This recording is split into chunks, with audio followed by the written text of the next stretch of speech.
Hi everyone, welcome. So in my post, we agreed that I'm going to be publishing lessons every 2 weeks to show how we can use Power BI to work on financial data. So this week, I'm going to import that financial data into Power BI through Power Query. So this our financial data is stored in an online data source, which is stored in OneDrive. So we are going to go to OneDrive, pick that data, then connect to Power BI. Let's get to it. So this is Power BI desktop. I go to OneDrive.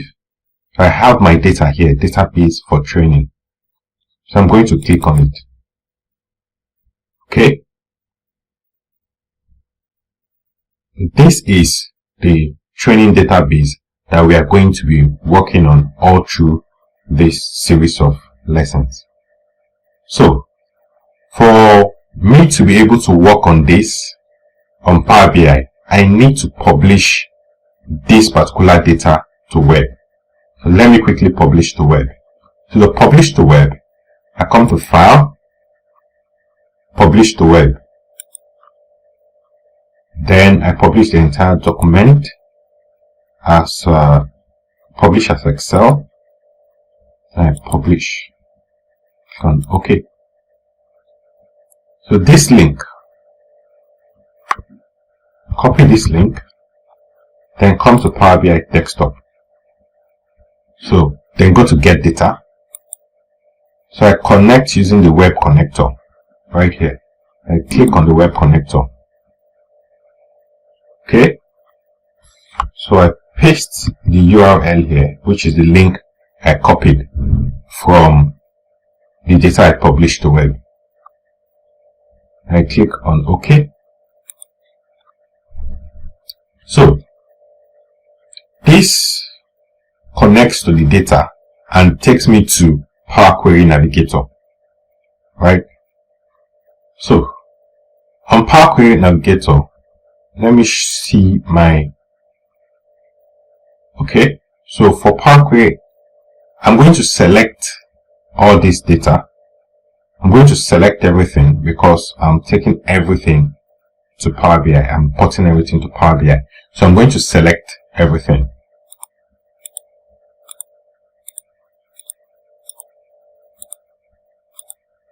Okay, so all the data set. I'll click on Transform.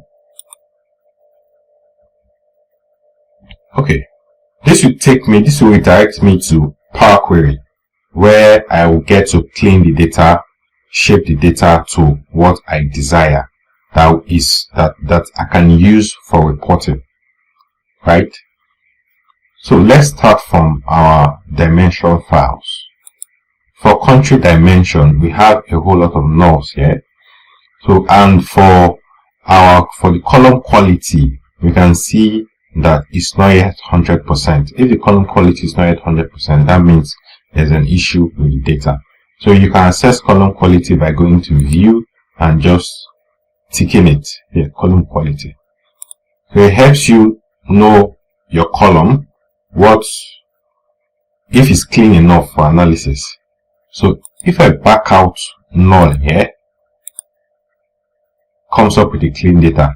And also notice that my data types for all my feeds Power BI has already done that. So there are some instances where this does not work properly.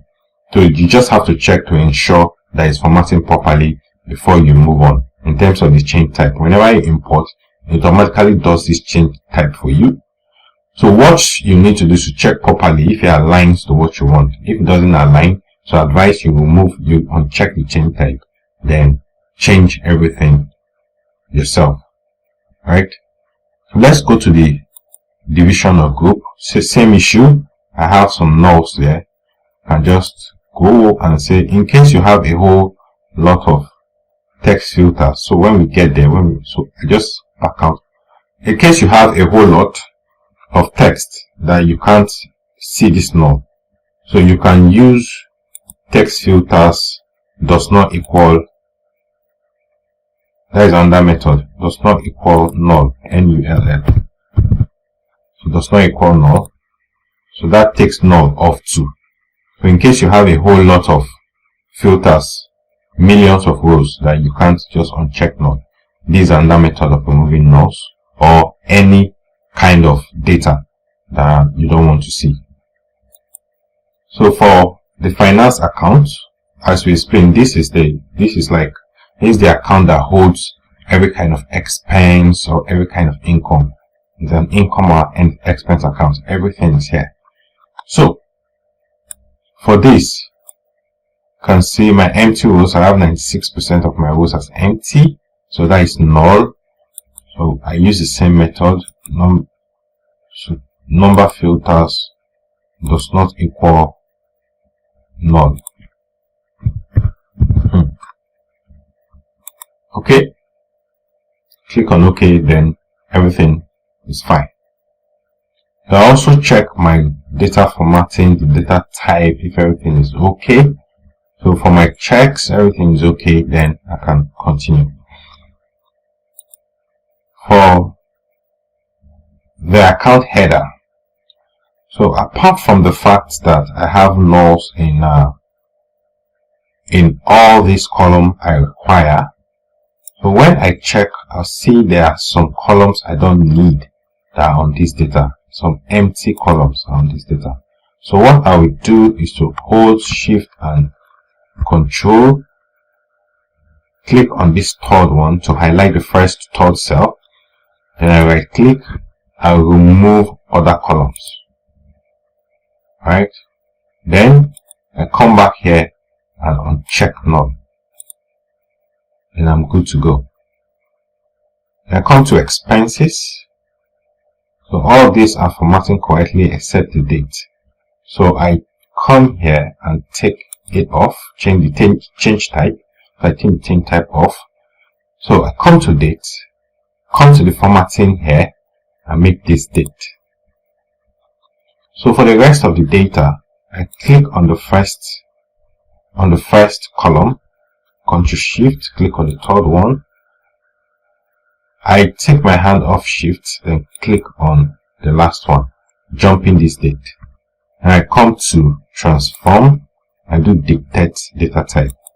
So this automatically dictates the data type and change to the desired data type.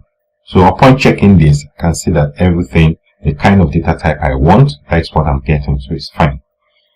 So I go to expense budget.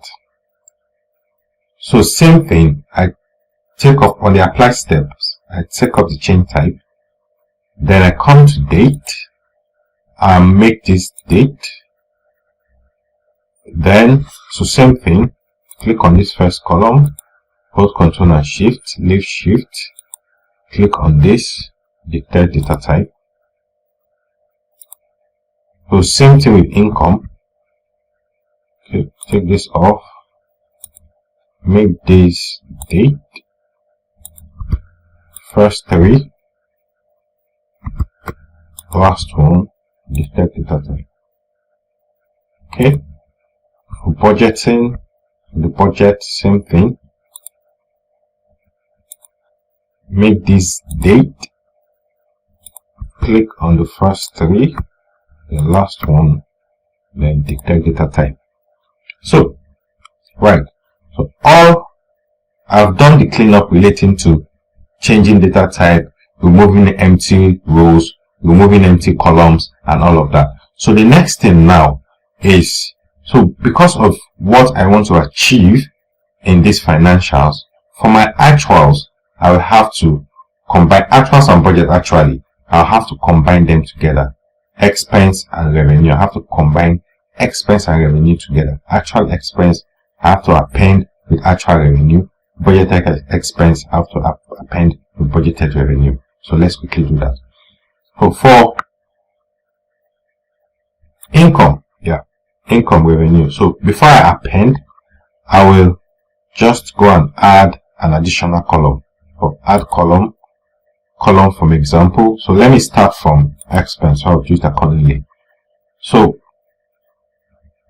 add column from examples from selection. So I call this expenses.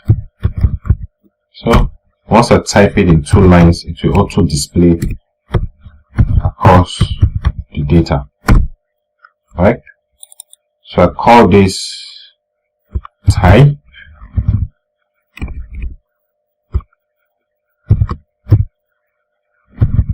So let me just call it type. Click on OK.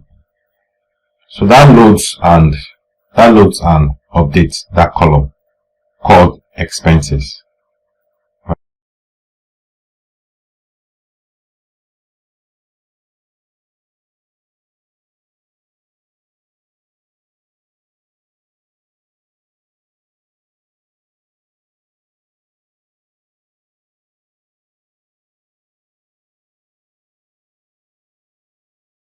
The next thing now is to append my actual to my actual expense to actual income, budgeted expense to budgeted income. So I go to my income, the income here. So the columns, before you append, just ensure that the columns are the same thing. The columns here and the columns on expenses, the name of the columns are the same thing and they're exactly named the same way. So that is the case here. So we go to home, append queries. So we append queries. So I append income to expenses. So I already have a column that differentiates between if it's income, if it's expense. So I call this now, this cannot be income again. It changes to finance, actual,